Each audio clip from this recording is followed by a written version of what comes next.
Hello, my name is Elena Damien, and today I'm going to be reading the book called What Was I Scared Of? Illustrated and written by Dr. Seuss. The book is ideal for a first grade class. Why? Because the vocabulary used in the book is primarily a little bit more complex for a kindergarten to be able to understand. They use words such as hollowed and yallowed and other words describing being scared and crying. So it'll be a little bit more complex for a kindergarten to understand. Also, them to be able to relate to our little yellow character here might be a little harder for them to be able to remember a time when they were scared and how they overcame that fear. So it's ideal for a first grade class. Also, it's great for the month of October since it's a little bit more spooky type of book. So I thought it'd be perfect for this month. Also, so let's just go ahead and start reading our book.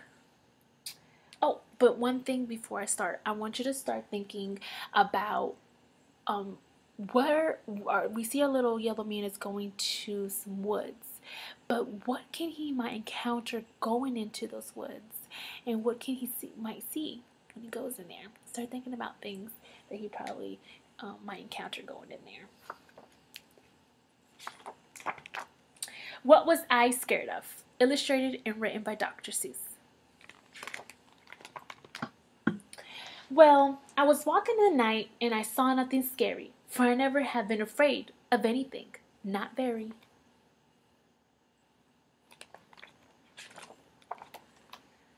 Then I was deep within the woods, when suddenly I spied them.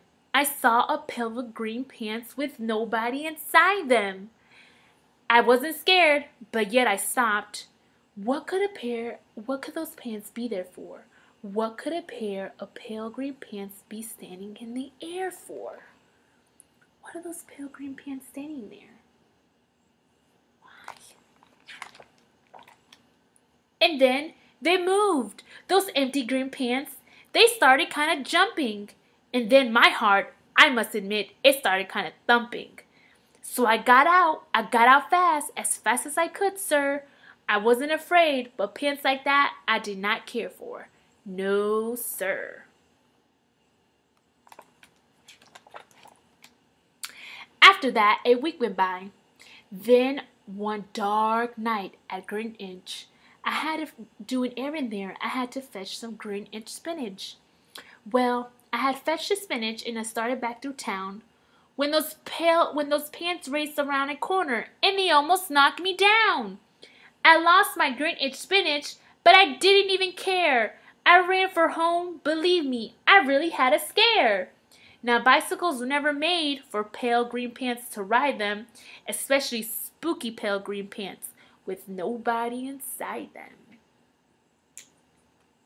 He lost all his spinach. And the next night, I was fishing for double trout on River River when those pants came roaring towards me, and I started to shiver. By now, I was so frightened. I screamed that I tell you, but I hate to tell you. I screamed and roared away and lost my hook, my line, and my bait too. He lost everything. I ran and I found a brick-a-bush. I hid myself away. I got brickles in my britches, but I stayed there anyways. I stayed all night, the next night too. I'll still be there, no doubt, but I had to do an errand, so the next night I went out. Do you think he might see those pale green pants again? Uh-oh. I had to do an errand. I had to pick a peck of snide. And a dark and gloomy snide field that was 9 miles wide. I said, I do not fear those pants with nobody inside them. I said and I said and I said and I said those words. I said them, but I lied them. Why did he lie those words? And then I reached inside a snide bush. And the next thing I knew, I felt my hands touch someone, and I bet you know who. Uh-oh, those pale green pants are there too. And there I was, caught in the snide, in that dreadful place. Those spooky pants and I were standing face to face. I yelled, I screamed, I shirked, I hollowed and I yellowed. I cried, oh, save me for those pale green pants with nobody inside them.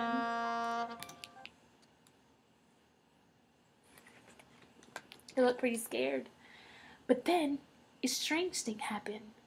Why, those pale green pants began to cry. Those pants began to tremble. They were just as scared as I.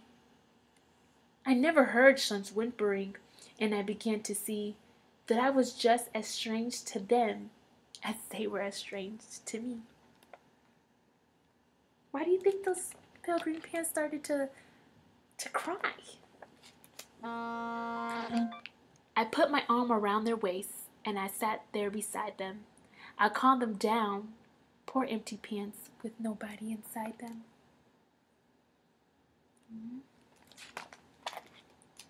And now we meet quite often, those empty pants and I.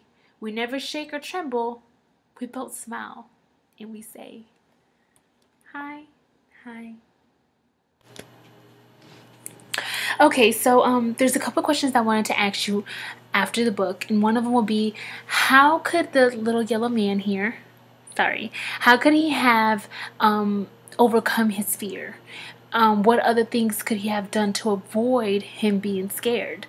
And at the same time, I want you to think of a time that you were scared, and how did you overcome your own fear? Okay, start thinking about that.